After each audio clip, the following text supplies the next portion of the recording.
She was already yelling before I even stepped out of my garage. "Move that ugly truck or I'm calling the HOA cops!" Her voice cracked like she owned the whole neighborhood.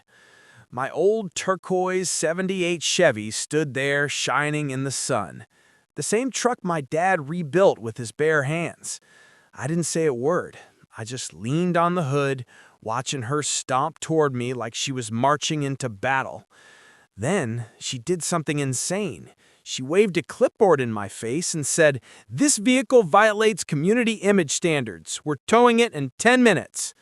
Before I could reply, two men in cheap uniforms pulled up in a white SUV with the letters HOA Enforcement taped on the doors. They stepped out like they were actual police, hands on their belts, acting tough. One of them smirked and said, "Sir, step aside. We have authority to seize non-compliant property." My chest tightened. They weren't real cops, but they were sure pretending hard. I kept my voice calm.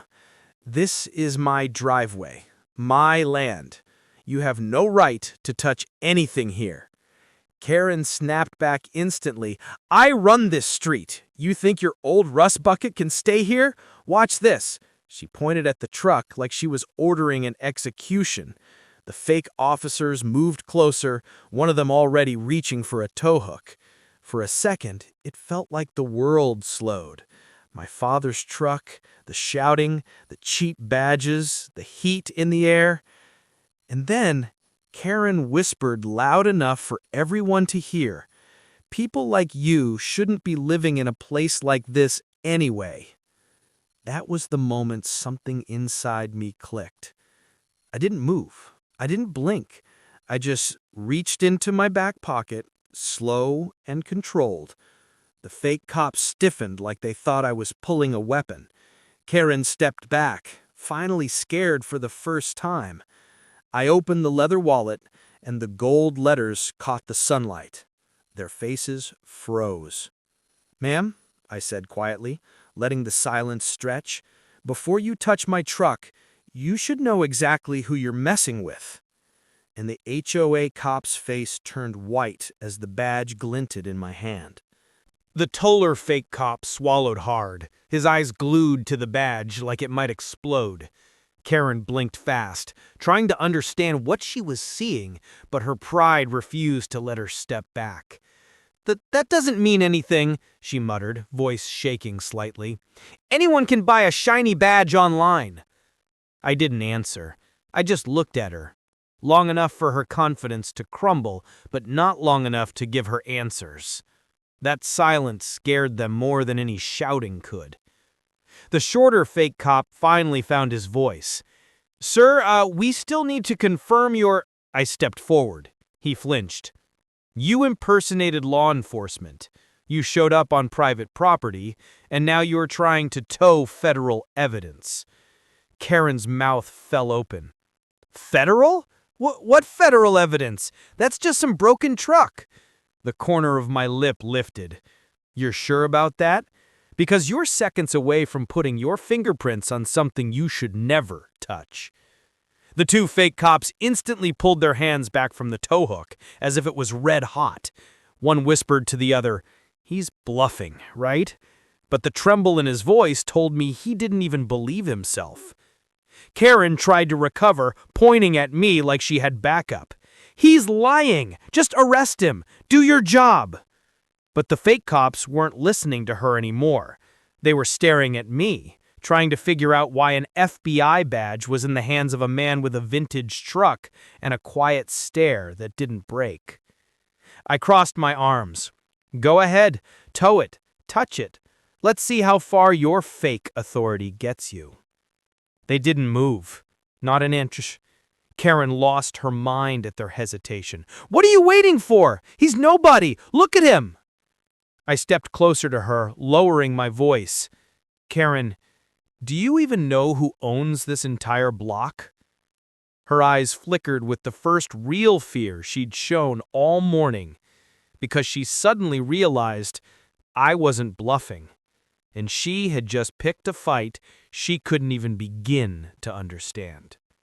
Karen's breath hitched, and for the first time she actually looked unsure of where she was standing.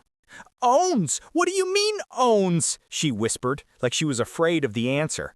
The fake cops exchanged nervous glances, clearly realizing they might be the ones standing on the wrong side of the law. I didn't raise my voice. I didn't need to. "My father bought this entire row back in '89, I said. "Every driveway, every yard line, every foot of this pavement, all under our family trust." I tapped the badge lightly with my thumb. "So before you wave fake authority around, maybe check who actually signs the land rights here." Karen's face drained of color. No, that's not possible. HOA owns this street. We make the decisions." She looked at the fake cops for support, but they were already backing away from the truck, their hands lifted like they were afraid to leave prints on the air. I walked slowly to the back of my truck and opened the old metal box bolted inside. The sound of the latch echoed across the driveway, sharp, cold, final. Karen jumped. The fake cops froze. Inside the box was a single tube, sealed, official, stamped with a symbol they recognized instantly. Property Deeds Records. Karen's voice cracked. "Why do you have that? Why is that in your truck?" "Because," I said, pulling the tube slightly so the seal was visible, "I was on my way to update the federal land use file today, and you tried to tow the vehicle holding those documents." The taller fake cop whispered, "Oh God, this is bad. This is really bad." Karen finally snapped, panic twisting her words. "This is fake. He's trying to intimidate us. He doesn't own anything." She grabbed the tube before I could stop her, snatched it right out of my hands, and yanked the seal open. For one heartbeat, everything went silent. Then, her face broke. Because the papers inside weren't just land deeds. They included a restraining order draft with her name on it. Her knees wobbled. What is this? Why is my name here? Why?" I stepped closer, my voice low. "Because you've been harassing every new family on this block for years. You target people who don't fight back. You file fake complaints. You run a fake HOA using printed letters and bully tactics. And you've done it long enough." Karen shook her head like she might faint. The fake cops stared at her, realizing they weren't the enforcers. They were her accomplices. And then I said the line that finished breaking them. "You didn't just try to tow a truck today. You tried to interfere with a federal investigation." Karen stumbled back, whispering, No, not me, not me." But it was too late. Everything she had done was about to explode in her face. Karen staggered back until her heel hit the curb and she grabbed a mailbox to steady herself. The two fake cops didn't even try to help her. They were too busy staring at the papers she had ripped open, trying to figure out how deep they were in this mess.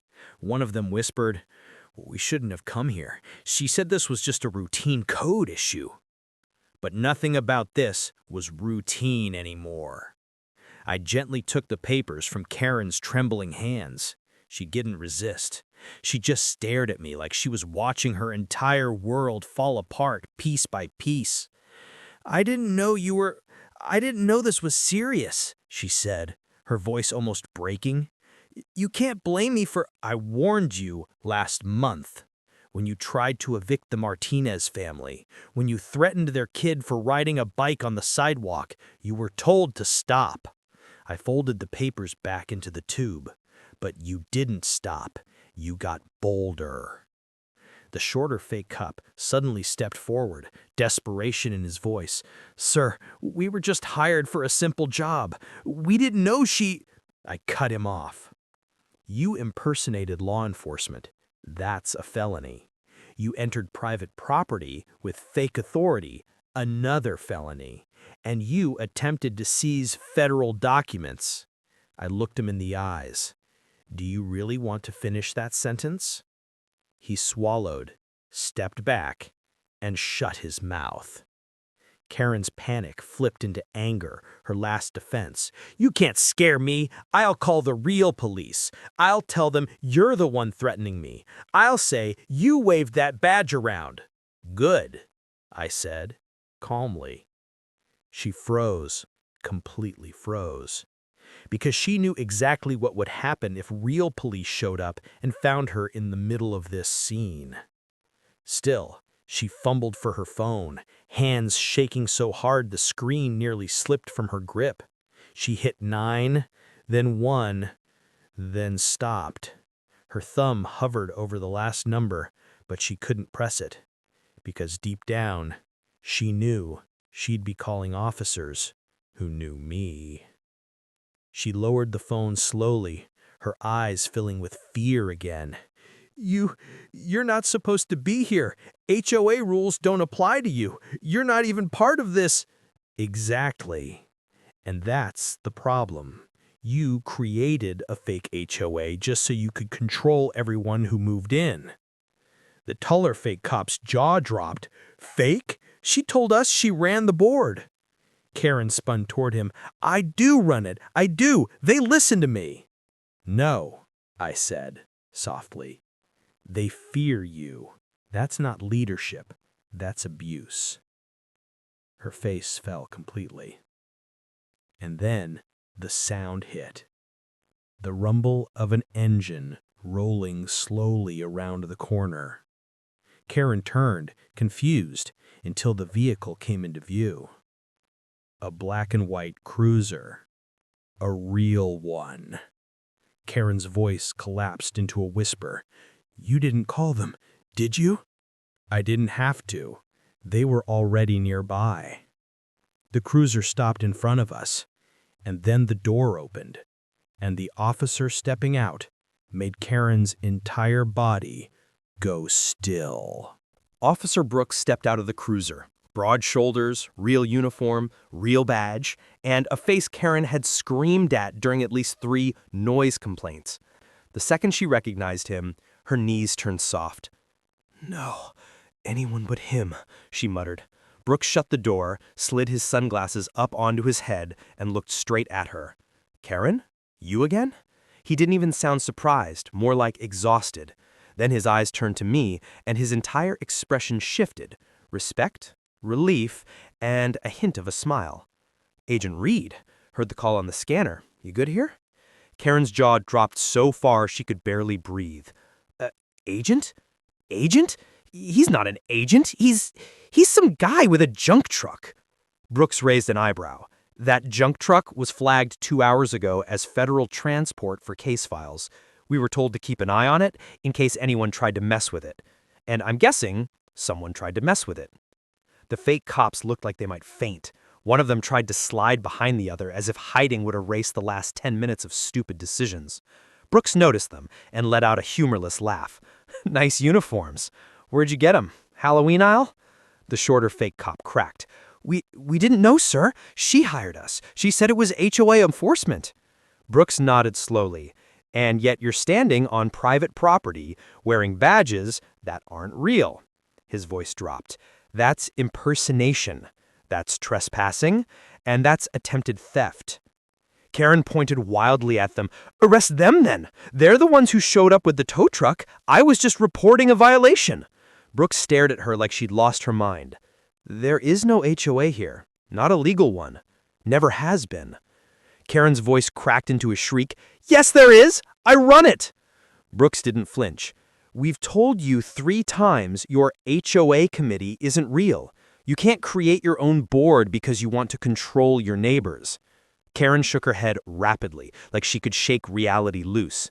This is my street, my community. I make the rules because no one else will. No, I said quietly. You make the rules because you think no one can stop you. Karen's chest heaved, her hands shook, her face twisted in desperate anger. She wasn't fighting the law anymore. She was fighting the fact she had finally lost control. Brooks took out his notepad. Agent Reed, do you want to press charges now or want me to detain them while you finish your investigation? Karen's head snapped toward me. No, please don't do that. I didn't know who you were. I didn't know. That's the thing, I said calmly. You treat everyone like they owe you something. You never even consider who they might be. Karen's eyes filled with tears, not sad tears, terrified ones. Please, just let me talk. I can explain, she whispered. I stepped closer. watching her breathe like she was standing on the edge of a cliff. "You'll get your chance, but not with me." She blinked. What does that mean?"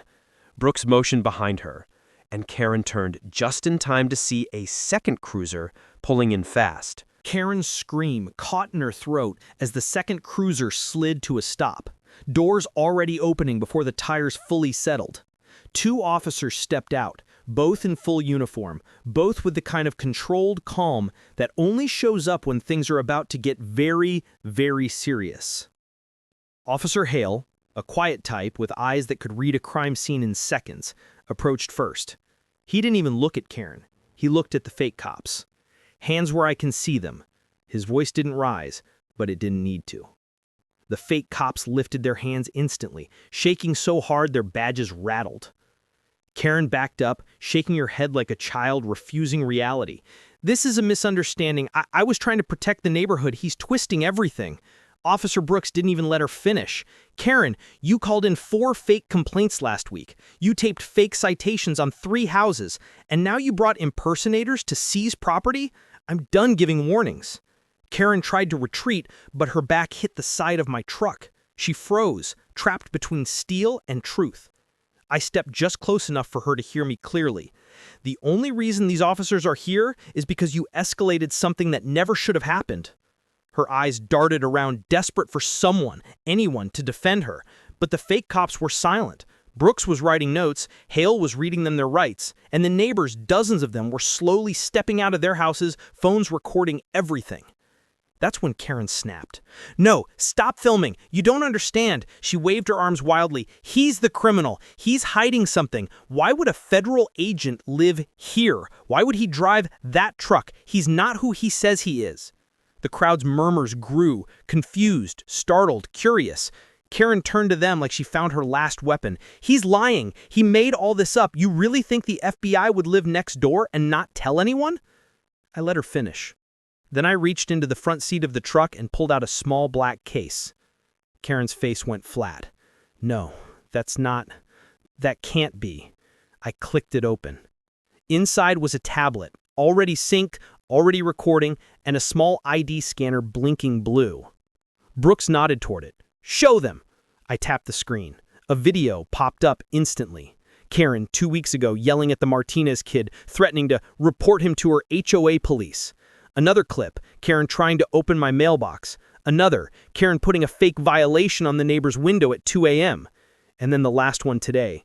Karen ordering the fake cops to take the truck and tow it anyway, even after I said it was federal property. Gasps filled the street. Karen covered her mouth with shaking hands. "Where? How? You were recording me?" "Not me. The truck." The truck?"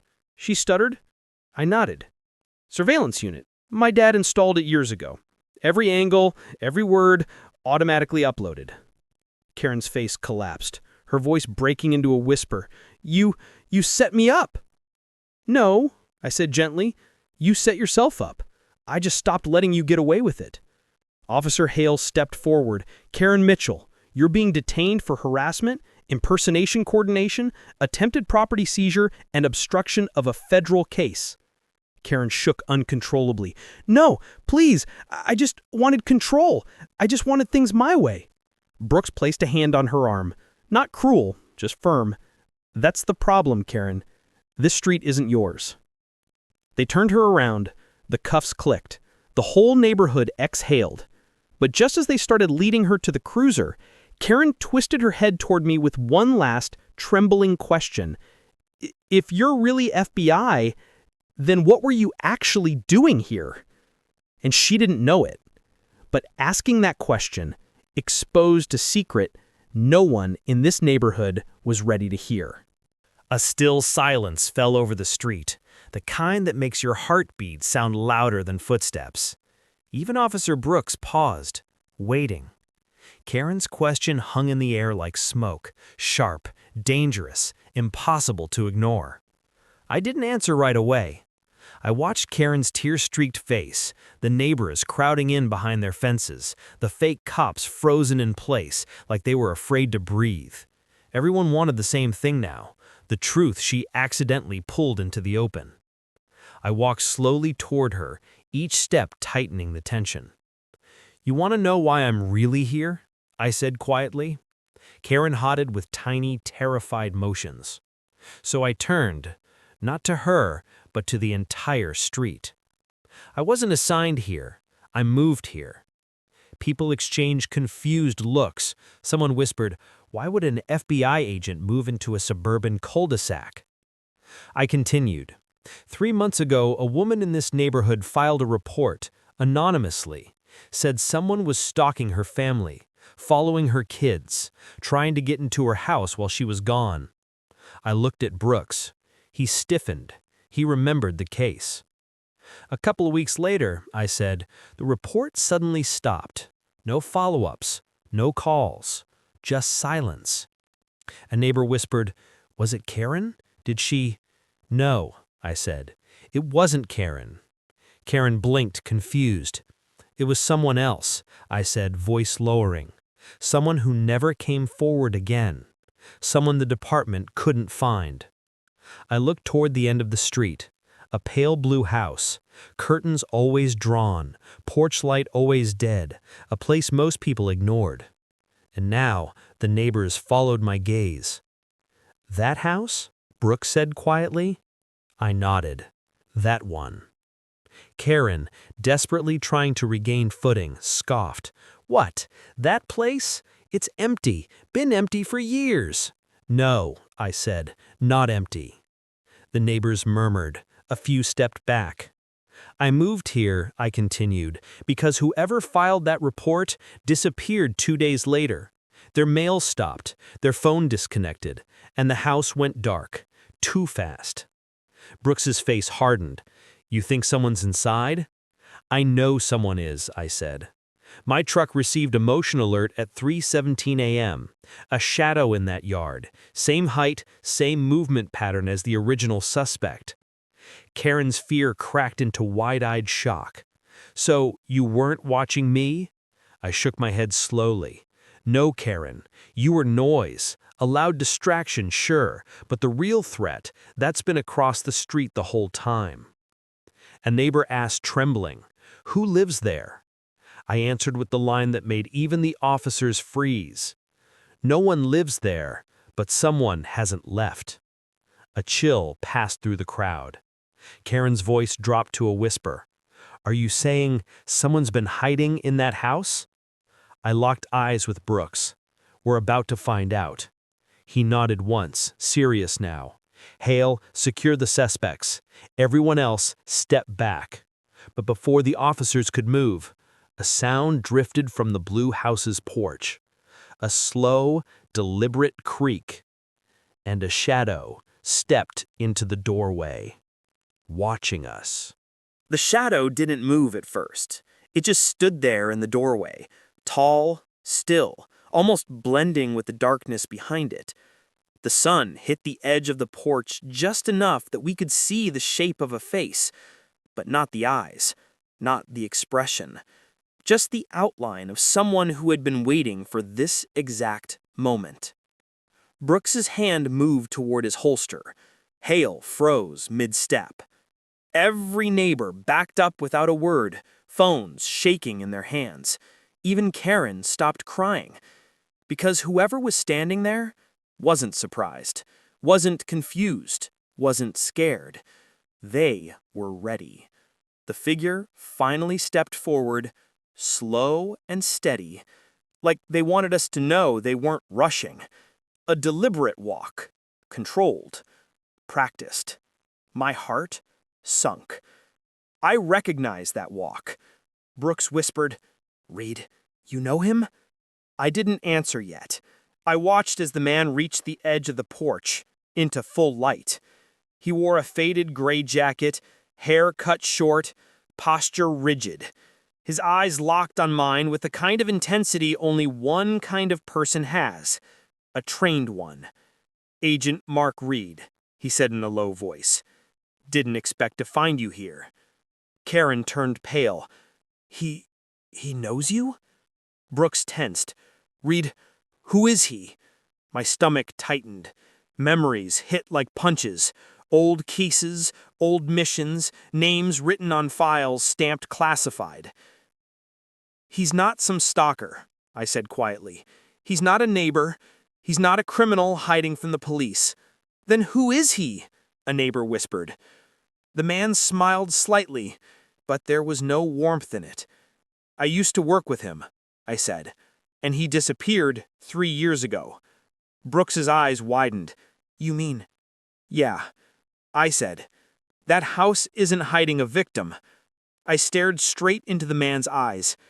It's hiding a ghost from the bureau. The man lifted his hand slightly, not surrendering, just showing he wasn't holding a weapon.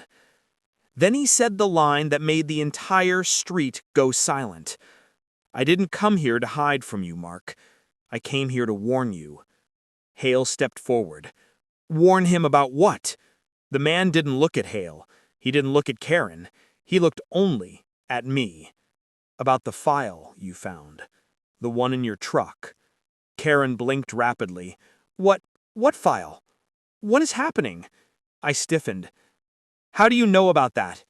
His expression hardened. Because someone wants it. Someone dangerous. Someone who's already watching this street. The neighbors gasped. Brooks stepped closer, voice low. Watching from where? The man pointed slowly, straight past us, toward the corner of the block. And that's when I noticed it. A black SUV, parked too clean, windows tinted too dark, engine running, silent. Brooks cursed under his breath. Reed, that car wasn't there 5 minutes ago. My pulse surged. The man on the porch whispered, They're not here for me. His eyes shifted to my truck. They're here for what you're carrying.